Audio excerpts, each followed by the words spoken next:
In mathematical physics, today we are going to start a new chapter, Calculus of Residues. Actually, calculus of residues is a most important concept in mathematical physics.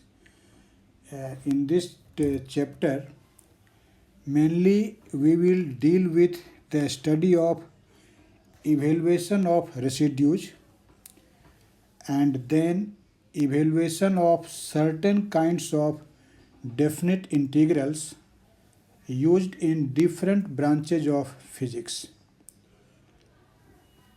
And after that, we will also learn about the concept of the principal value of an integral and dispersion relation. And finally, we will discuss a very important concept which is conformal mapping. So these are the subject matter of this topic, and we will discuss in sequence each and every concept in a series of lecture on calculus of residues. So to start with calculus of residues, first of all we have to know the idea or concept of pole of an analytic function. Analytic function denoted by f of z, where z is a complex variable. You know z is defined as x plus iy, where x and y are independent real variables, and z is so a complex variable, and the function of that complex variable is f of z, and it is an analytic function. And we want to define the pole of this analytic function f of z at its isolated singular point. In fact, we have already discussed in the previous lectures the concept of zeros of an analytic function, singularity of an analytic function. In singularity, particularly, we have discussed in detail the isolated and the non-isolated singularities of an analytic function. But today we will use the idea of this singularity in this chapter of calculus of residues. Actually, when you say pole of an analytic function, it means pole means simply the singular point or singularity of the analytic function. So to define it, let us consider that z equal to z naught is an isolated singular point. You know what is an isolated singular point of an analytic function. If I have told you that if there is no other singular point in a very small circle centered at the point z equal to z naught, only there is a singular point which is z equal to z naught, then that singular point is called isolated singular point. So now let us consider that z equal to z naught is an isolated singular point of analytic function f of z. And you know, if z equal to z naught is an isolated singular point of function f of z, then we can expand this function f of z about this singular point z equal to z naught in Lorenz series. And we have already learned about the Lorenz series in previous lecture. And you know what is Lorenz series. Lorenz series about the singular point z equal to z naught is defined in this manner. F of z equal to a naught plus a1 z minus z naught plus a2 z minus z naught whole square plus so on, and plus a minus 1 z minus z naught to the power minus 1 plus a minus 2 z minus z naught to the power minus 2 plus a minus 3 z minus z naught to the power minus 3, and so on. Now, the series which contains positive power of z minus z naught can be written in compact form by the use of sign of summation in this way, that you can write this as summation n from 0 to infinity a n z minus z naught to the power n. And we have left the series containing the negative power of z minus z naught at each. So this equation 1 is simply the Lorentz series of f for f of z about the isolated singular point z equal to z naught. And you can see from this equation 1 that in fact the Lorentz series has two parts. The first part, which contains positive power of z minus z naught, and the second part of the series contains negative powers on z minus z naught. In fact, the part containing negative powers of z minus z naught is called principal part. I have already discussed this fact when we were learning about the singularity of an analytic function. So this series, which contains negative powers of z minus z naught, is called what? This is called actually principal part of the series. And actually this principal part of the Lorentz series may be a converging series or it may be a diverging series. When you say that it is a converging series, what does it mean? It means after a finite number of terms, the series converges or terminated. It means after that term, all the terms become zero. So now let us consider this principal part of the Lorentz series is just a converging series or terminating series. And we consider that this series terminates or converges at mth term. It means after mth term, the term containing power minus m minus 1 minus m minus 2, it means higher than mod of minus m, all will be 0. So what will be the Lorentz series? Now the Lorentz series will become summation f of z equal to summation n 0 to infinity a n z minus z naught to the power n plus a minus 1 z minus z naught to the power minus 1, a minus 2 z minus z naught to the power minus 2, and so on, and plus the last term. As the series terminates at mth term, so the last term of this series will be in fact finite, and this is a minus m z minus z naught to the power minus m. Here this m may be 1, 2, 3, 4, 5 and so on. Actually, if the principal part of the series is terminated at the mth term, as you are seeing in this equation 2, then the point z equal to z naught is known as pole of order m of f of z. So you can see actually this pole is simply the isolated singular point, and if the principal part of the series is terminated at mth term, then it is called pole of order m. If m is equal to, let us suppose 1, then that will be called pole of order 1. If m is equal to 2, that will be pole of order 2. If m is equal to 3, that will be pole of order 3. Now, when you say that m is equal to 1, then you know that the pole will be of order 1. Actually, the pole of order 1 is popularly known as a simple pole. This is very important. You will see most of the problems which are asked in your examination is based on simple pole. So this is very important. That is pole of order 1. That is when m is equal to 1, then you say that it is a simple pole of the function f of z. Actually, as I have told you, pole is simply the singular point of function f of z. So this is all about what is pole of an analytic function, and I hope you have clearly learned the meaning of pole of an analytic function.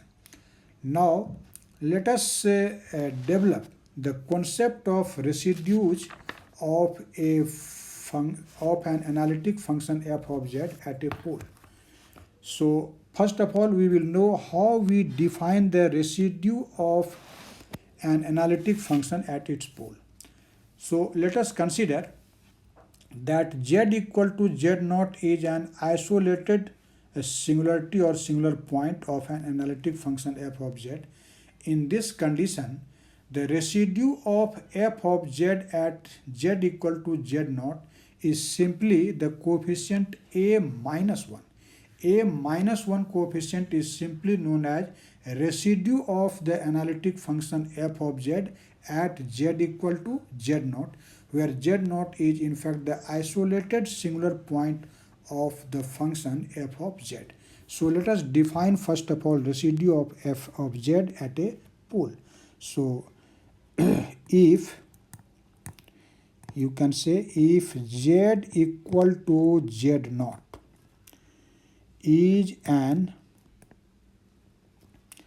isolated singular point, isolated singular point of an analytic function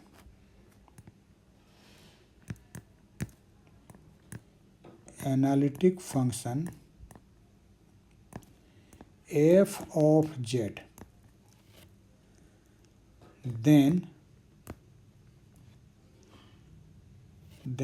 a minus 1 is known as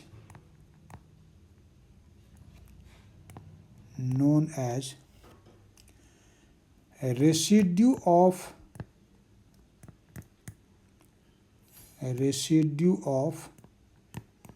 f of z at z equal to z naught. So this is the simple definition of residue of an analytic function at its pole. So we imagine that z equal to z naught is a pole of the function f of z, or you can say it is an isolated singular point of the analytic function f of z. In this condition, this coefficient a minus 1 is simply known as residue of this function f of z at the pole z equal to z naught, or at the singular point z equal to z naught. So symbolically we can write in this way this fact. So symbolically we write a residue of, when you write res you should read it residue of, and then inside the curly bracket we write f of z comma z naught, and we will read it like this: residue of f of z at z equal to z naught. And what is this? This is in fact in accordance with the definition a minus 1. So residue of f of z at its isolated singular point z equal to z naught is defined as a minus 1. Now while studying the Cauchy integral formula, we have defined this coefficient a minus 1. In general you can say a minus n, we have defined already. Now you know that the coefficient a minus n is defined how? It is defined as 1 over 2 pi I integral along C. In fact, this integral is taken in anti-clockwise sense. F of z dz over z minus z naught to the power minus n plus 1. We have learnt this already while studying the Cauchy integral formula. So this a minus n is this much, and also during the study of Lorenz series we have already learnt it. So from this expression for a minus n you can easily define this a minus 1. So when we take n equal to 1, then what will be this a minus 1? This a minus 1 will be equal to 1 over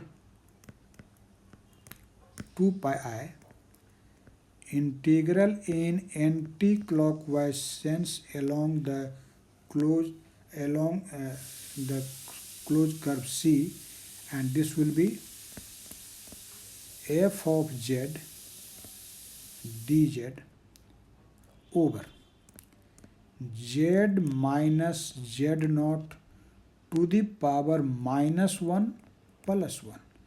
And so this minus 1 plus 1 will be 0, and z minus z naught to the power 0 will be simply 1. So you can say this is equal to 1 over 2 pi I integral in anti-clockwise sense along C f of z dz. But what is this a minus 1? You know this is in fact a residue of f of z at z equal to z naught. So in this way we can define the residue of analytic function f of z at z equal to z naught. This will be actually equal to what? This will be 1 over 2 pi I integral in anti-clockwise sense along C f of z dz. So in this way we define the residue of an analytic function f of z at its isolated singular point or pole z equal to z naught. After this definition of residue of f of z, now we will learn about the evaluation of residues of an analytic function. In fact, this evaluation I will deal in two headings. First of all, in first heading we will discuss to find the residue of f of z when z equal to z naught is a simple pole. And then in second case we will discuss the evaluation of residue of f of z when z equal to z naught will be a pole of any order. In general we say this is a pole of order m. Actually that is general case. From that general case we can find this first case, but for simplicity I am dealing it in separate heading. So now let us discuss the evaluation of residues. Evaluation of residues. And as I have told you, I will divide this concept in two parts. In fact, in first part, I am going to discuss the evaluation of residues for a simple pole.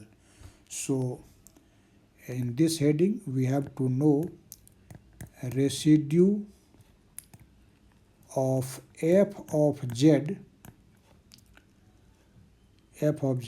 when z equal to z naught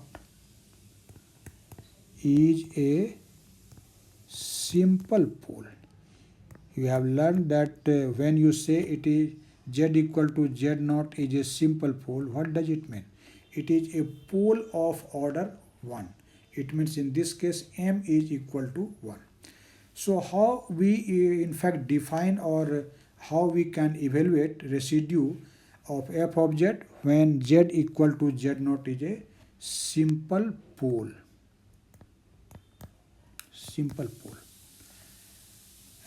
I am just writing this technique just as a theorem.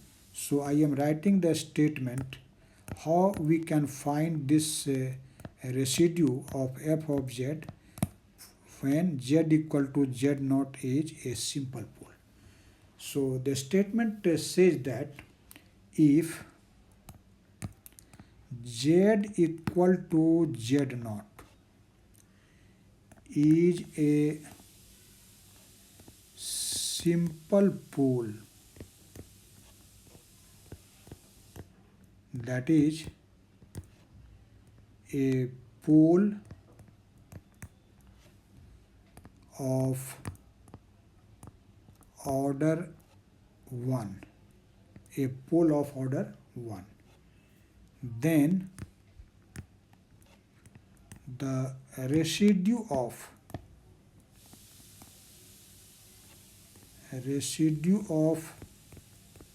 f of z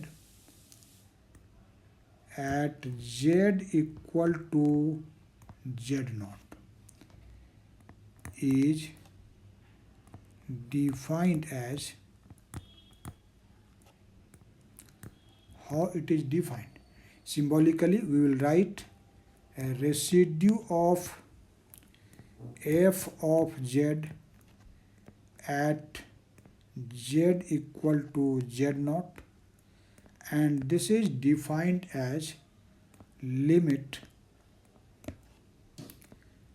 z tending towards z naught, z minus z naught into f of z. This is the simple definition, and you can evaluate a residue of an analytic function f of z at z equal to z naught if z equal to z naught is a simple pole of the function f of z. But before going to explain this result or this definition by proper example, first of all I would like to prove this result. So for proof, let us start with Lorenz series for the function f of z about z equal to z naught. So as the pole is of order 1, so you know the principal part of Lorenz series in this case will be terminated at m equal to 1. So all other higher terms, that is the terms containing the power minus 2, minus 3 will vanish, will be 0. So in case of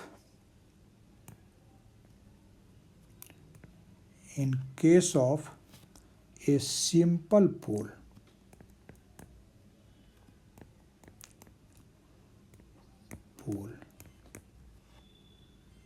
the order of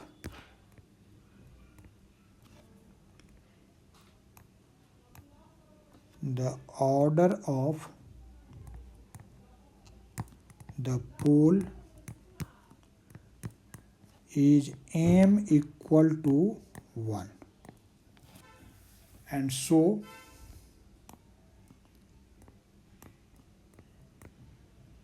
the principal part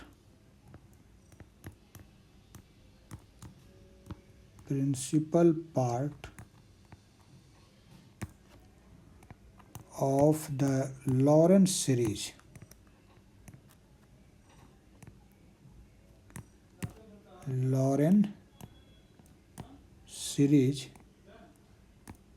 will be terminated or converged at m equal to 1. And so what will be the Lorenz series in this case? You can say this f of z will be equal to what?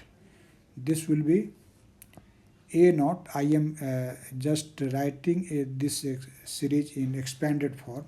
So this will be a naught plus a1 into z minus z naught plus a2 into z minus z naught whole square plus so on, and plus a minus 1 z minus z naught. Since the pole is of order 1, so you can see from this result that this series has been terminated at the first term. All the higher order terms will be 0 in this case. So this is the Lorenz series for a simple pole, that is a pole of order 1. Now you know, if you have to find the residue of this function f of z at its singular point z equal to z naught, what does it mean?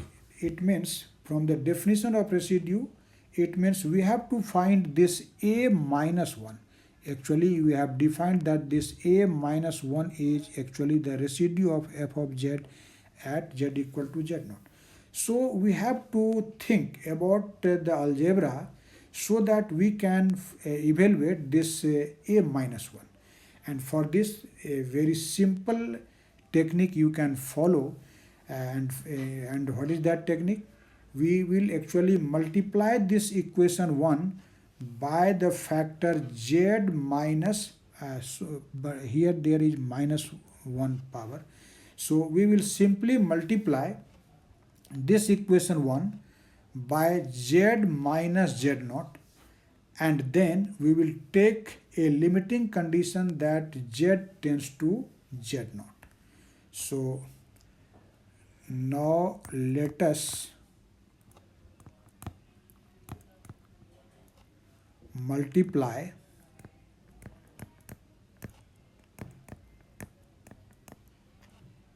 equation 1 by z minus z naught and take the limiting condition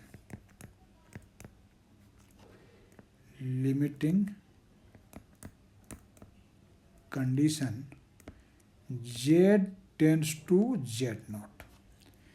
So what will be our equation 1 now after this operation? You can see we will write limit z tending towards z naught, z minus z naught into f of z, and in RHS there will be actually the term limit z tending towards z naught, and see this equation 1. In fact, the first term is a naught, and we have to multiply it by z minus z naught. So the first term will become a naught into z minus z naught. Second term will be a1 z minus z naught into z minus z naught. That will be z minus z naught square. So in fact, power will be raised by 1 in each term. And in last term of this terminating series, this z minus z naught to the power minus 1 multiplied by z minus z naught will cancel out. So finally the last term will remain simply a minus 1, and that is our aim. Actually a minus 1 is called residue, you know. So what will be the expression? So this will be a naught into z minus z naught plus a1 z minus z naught square plus a2 z minus z naught whole cube plus so on, and plus a minus 1. You can see from here. So this will be our equation 1 after this operation. Now if we will put this limiting value in the RHS, what will be our result? This will be a naught into z naught minus z naught. We have to put z naught at the place of z. So the first term will be a naught z naught minus z naught plus a1. Again here, instead of z we will write z naught. So this will be z naught minus z naught whole square, and this is a2 z0 minus z0 whole cube plus so on and plus a minus 1. You can see the last term a minus 1 is independent of z, so it remains same. There is no effect of this limiting condition on the last term. So what you are seeing here, z0 minus z0, this is 0, this is also 0, this is also 0. So except the term a minus 1, every term vanishes. And so our result is simply a minus 1. And what is this a minus 1? You know, this a minus 1 is actually known as a residue of the function f of z at z equal to z0. Therefore, you can write a residue of function f of z at its singular point z equal to z0 equal to limit z tending towards z0 into z minus z0 into f of z. So this is the result, and you can see that we can find the residue of an analytic function f of z at its singular point by this result. So this was the statement, and we have proved this statement. Now we will in fact illustrate by some example the concept of the evaluation of residue when z equal to z0 is a simple pole of the analytic function f of z. So to clarify the concept, let us take some important examples. So now we want to illustrate this idea. So illustration.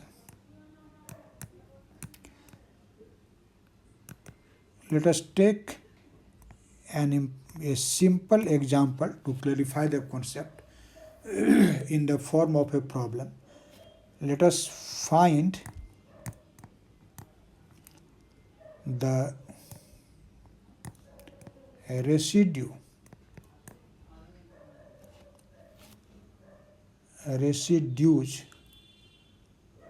of the function f of z equal to 4 minus 3z over z square minus z at its poles, or you can say singularities.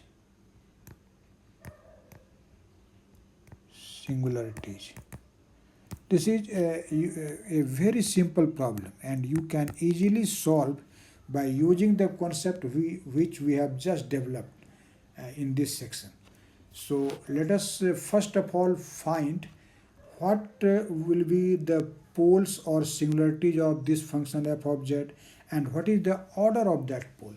In fact, in previous lectures we have already discussed to find the singularities of an analytic function, and we will use those ideas in present section too. So you know the given function is f of z, and that has been defined in this problem as 4 minus 3z over z square minus z, and you can write this in this way: 4 minus 3z over z into z minus 1. So this is actually the given function f of z.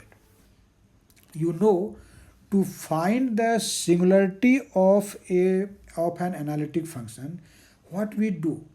In fact, we simply equate the denominator of the function f of z to 0 and find the value of z, and all those value of z which are found by setting the denominator equal to 0 are actually called the singularity or the pole of that analytic function f of z. And at the same time, the power on the factor from which you find the pole represents the order. And here you can see that this z contains power 1, the factor z minus 1 has also power 1. So definitely the singularity or the poles obtained by setting this denominator equal to 0 will be of order 1, and you know that pole of order 1 is called simple poles. So in this case, this function f of z will have two poles and both poles are simple poles. So to find the poles or the singularities,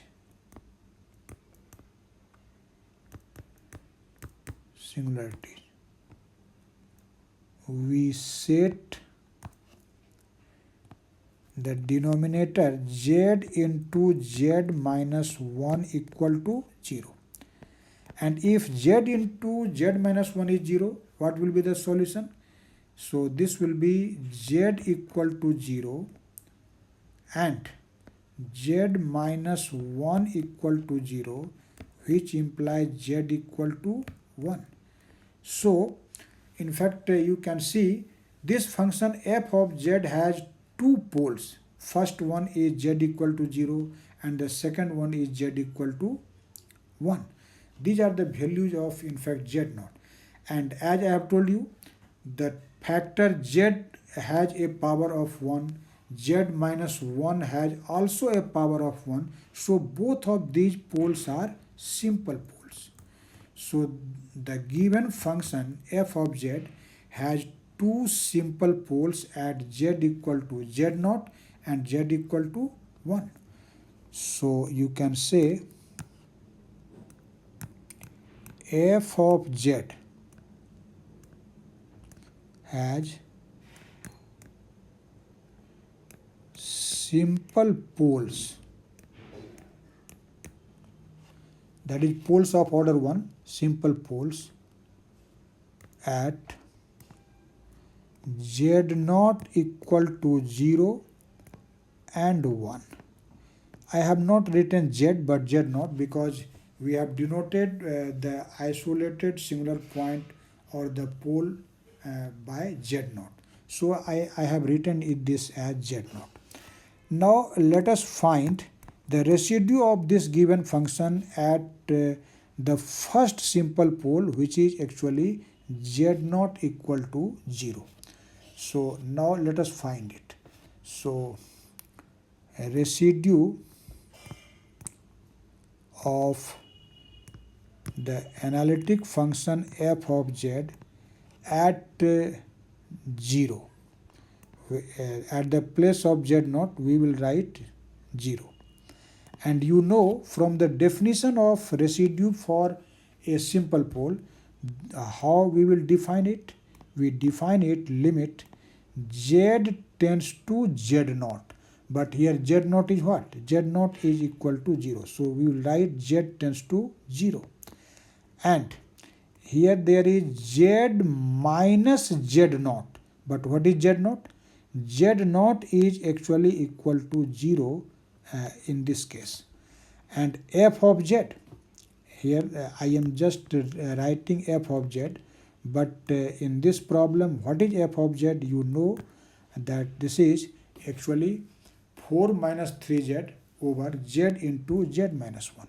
So you can write this is limit z tending towards 0, and this is simply z, and f of z is what? This is actually 4 minus 3z over z into z minus 1. Now let us simplify it. This z will be cancelled out. Now let us put the limit. When I say we have to put the limit, what does it mean? We will take in this expression z equal to 0.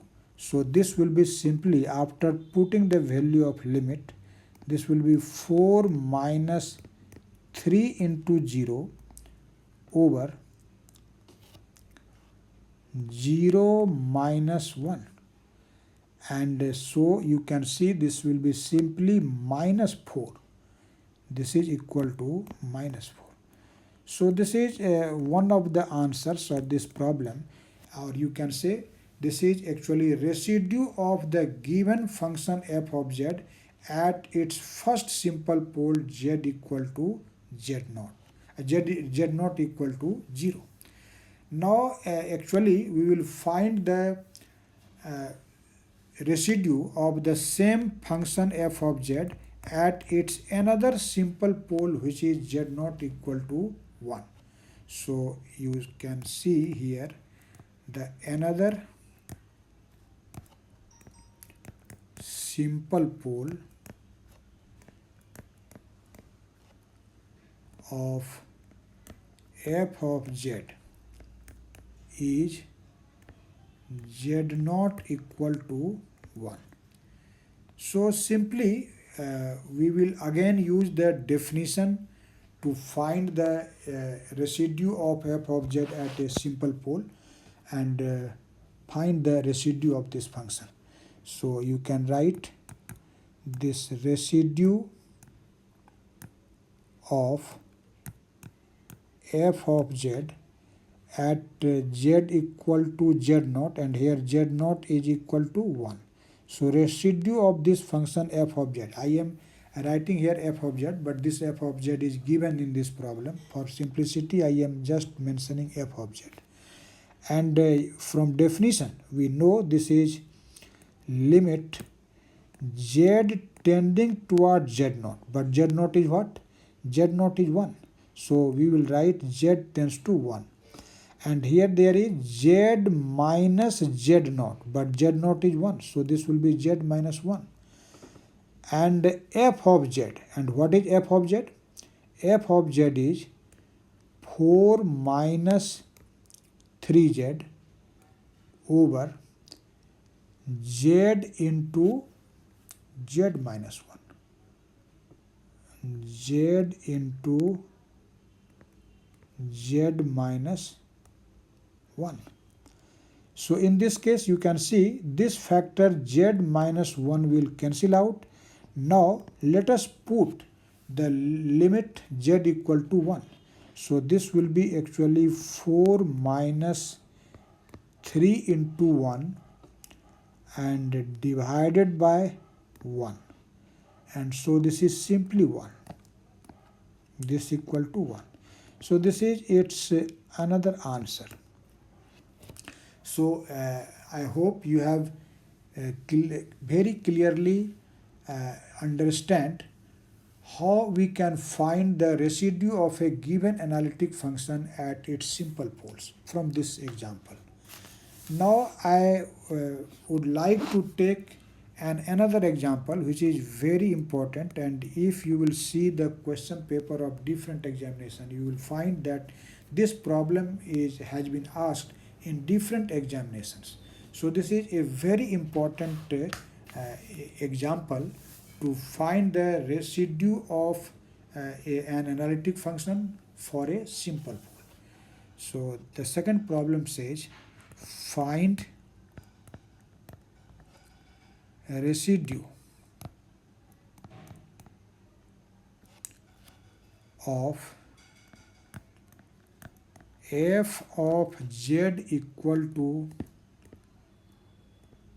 z square over z square plus a square at its poles.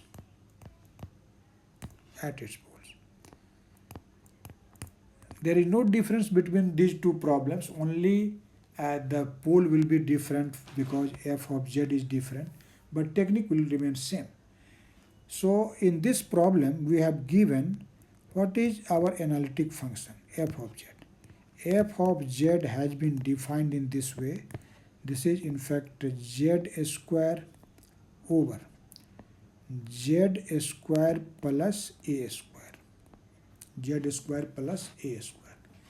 And you can see we can write this expression in this way. We can write it z square minus ia whole square, because you know I square will be minus 1, so this minus and this minus will become plus, and our result will be simply z square plus a square. And again from the formula for a square minus b square, which is a minus b into a plus b, you can write this expression as z square over z minus ia into z plus ia. We can write this in this way. So this is our analytic function f of z, which is given in this problem. Now first of all we will find the poles or the singular point of this function f of z, and you know to find the singular point or pole we simply set the denominator of f of z equal to 0. So to find poles of f of z, we set the denominator. What is denominator? Denominator of f of z is z minus ia into z plus ia. And to find the pole of this function, we simply set it equal to 0. And from here you can easily see that we have two solutions of this equation. First one is z minus ia equal to 0, and this implies z equal to ia. And the second solution will be z plus ia is equal to 0, and so z is equal to minus ia. And you can see actually these are the poles of this given function f of z. So this function f of z has also two poles. First one is at z equal to ia, and the another is z equal to minus ia. Again you can see in the denominator the power on both factors z minus ia and z plus ia is simply 1, and so these are actually the poles of order 1, because you know the powers on the factors from which we find the poles represent the order of the pole. So these are simple poles or poles of order 1. So f of z has two simple poles. Remember, these are simple poles, that is poles of order 1. Two simple, not simples but simple, two simple poles at z naught. I am just writing z naught instead of z for convenience, at ia and minus ia. Now the problem says that we have to find the residue of the given function f of z at these two poles. Now we have known that the poles are simple poles, so we will apply the formula for the evaluation of the simple pole. So let us first find when the simple pole z naught is equal to ia. then what will be the residue of the given function f of z? We know since the pole is a simple pole, so residue of f of z at its simple pole or at its isolated singular point. And what is this isolated singular point? This is in fact IA. So this is residue of f of z at z equal to IA. And you know how it is defined. This is actually limit z tends to z naught, but you know z naught in this case is IA. So we will write limit z tends to IA. And here there is z minus z naught, but z naught is what? This is IA. So this will be z minus IA into f of z. And what is this f of z? You can see this f of z is z square over z minus IA into z plus IA. Z minus IA into z plus IA. Now simplify it. This z minus IA will be actually cancel out, and we are left with the terms z square over z plus IA. Now let us put the limiting value of z, and we will actually replace z by IA. So in the numerator, what will be the term? This will be IA square and divided by z plus IA, but instead of z we will write IA. So this is IA plus IA. Now you can see this will be actually equal to what? This will be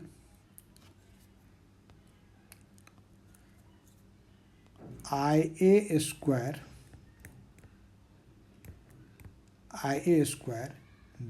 over 2IA. So one IA will cancel out, and our result will be 1 over 2 IA. So you can see this residue of f of z at the simple pole IA is equal to 1 over 2 IA. So this is one of the answers of this problem.